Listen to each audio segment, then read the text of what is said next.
Assalamualaikum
warahmatullahi wabarakatuh.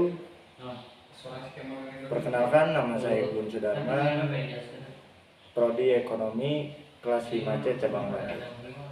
Saya di sini akan menjelaskan tentang cara bagaimana belajar mengajar kepada siswa.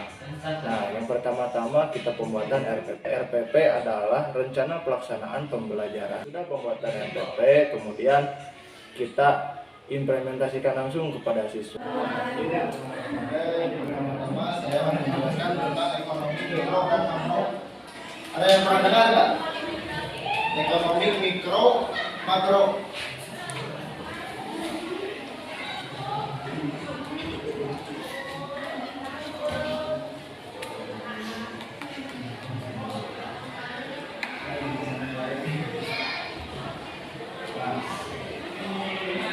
Ekonomi bisa disebut terbagi dua.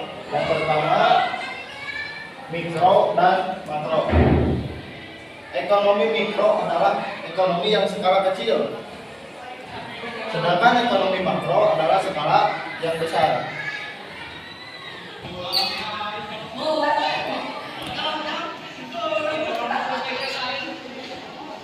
Nah, ekonomi mikro mengapa disebut ekonomi kecil? Ekonomi mikro disebut dengan ekonomi kecil adalah ekonomi yang berbentuk perorangan. Di sini ada orang tuanya yang suka dagang? Coba cum. Ada nggak? Ada nggak? Ada.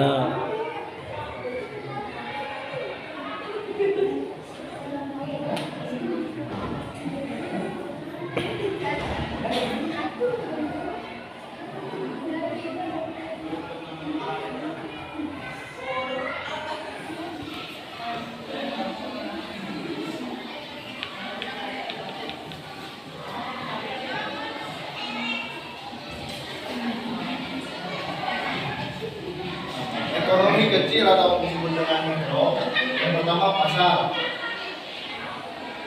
yang kedua harga. Maka mengapa disebutkan dengan pasar? Pasar adalah identik yang dagang perorangan kan? Misalkan dagang sayur, dagang ciki ataupun dagang buah, itu termasuk ekonomi mikro.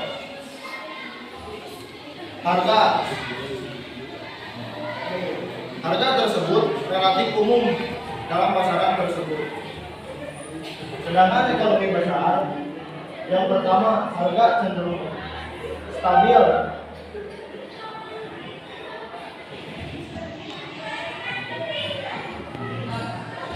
Kenapa harga disebut stabil? Karena bahwasannya ekonomi makro adalah skala besar, yaitu skala antar negara.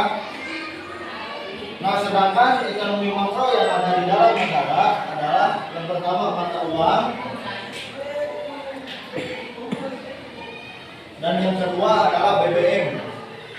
BBM gas itu disebabkan ekonomi makro, dikarenakan ekonomi besar seluruh negara kan, mau Indonesia, Afrika ataupun negara sebagainya. Dan kemudian lagi ekonomi kecil.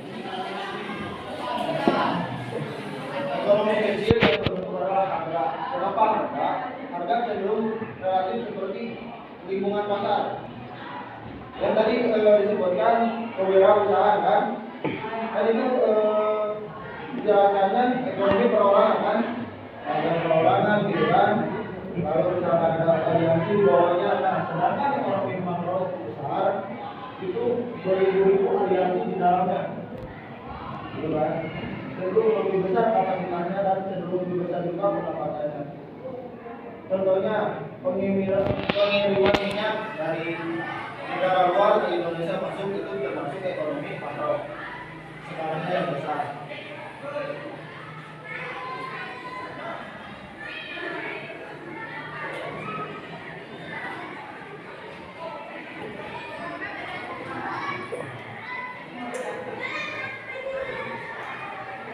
Dalam ekonomi mikro dan makro termasuk tujuan. Yang pertama tujuannya bukan lain itu laba, uang kan. Kalau kalian berbisnis pasti menginginkan uang gitu kan. Karena maka disebutkan yang pertama uang adalah pasti skala mikro dan makro adalah tujuannya laba ataupun uang. Nah, saya di sini tidak akan menjelaskan secara skala besar gitu kan, hanya besar. Ini secara definisi dulu saja. Sekian dari materi saya hanya 2 orang. Yang pertama, gampang sih. Jelaskan ekonomi mikro. Dan yang kedua, jelaskan ekonomi makro. Tapi, terus, maka yang terang ekonomi mikro jeung makro.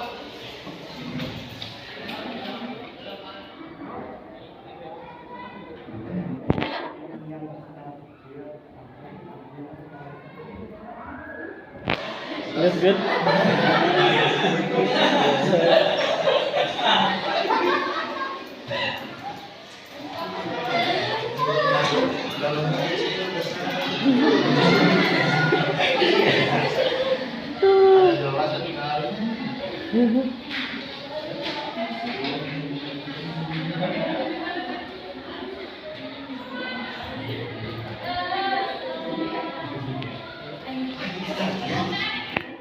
Yang kedua, lebih panjang ya. Jelaskan tujuan usahanya sama lingkungannya. Jelaskan tujuan dari ekonomi mikro dan ekonomi makro. Yang kedua, jelaskan lingkungannya dari ekonomi makro dan makro dan tujuannya.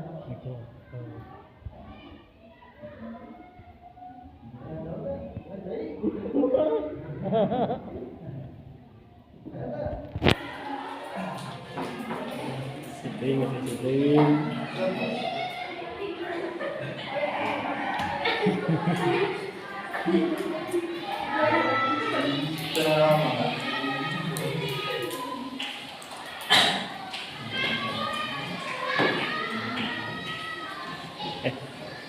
Kecil-kecil.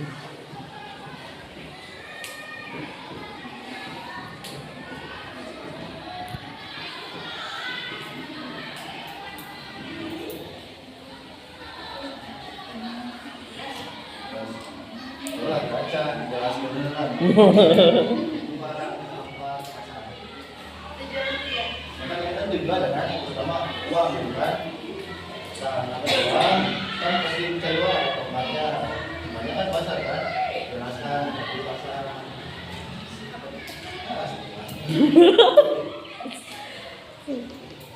Tujuannya karena usaha perorangan. Tujuannya kenapa seperti di pasar?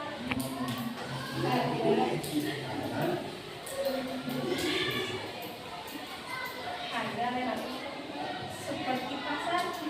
Boleh bisa.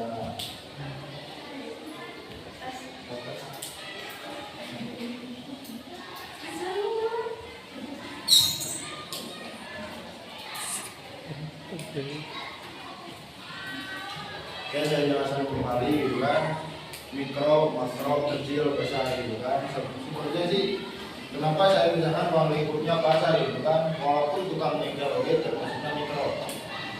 Karena ruang lingkupnya dalam bicara sama kalian gitu kan. Kalau misalkan saya ruang lingkupnya perorangan gitu kan, dagang di orang gitu kan, toko kan tidak termasuk. Kenapa relatifnya sebagai besar pasar? Supaya kalian memahami di pasar perorangannya banyak. Kenapa misalkan makro, saya sekarang langsung punya kendala gitu kan, sekian dari saya. Apabila ada penambahan yang sedikit kurang bagus, saya mohon maaf. Sekian dari saya. Wassalamualaikum warahmatullahi wabarakatuh. Waalaikumsalam warahmatullahi wabarakatuh. Sekian dari penjelasan saya. Mohon maaf apabila penjelasannya kurang secara rinci ataupun secara detail tentang penjelasan tersebut. Terima kasih. See you next time.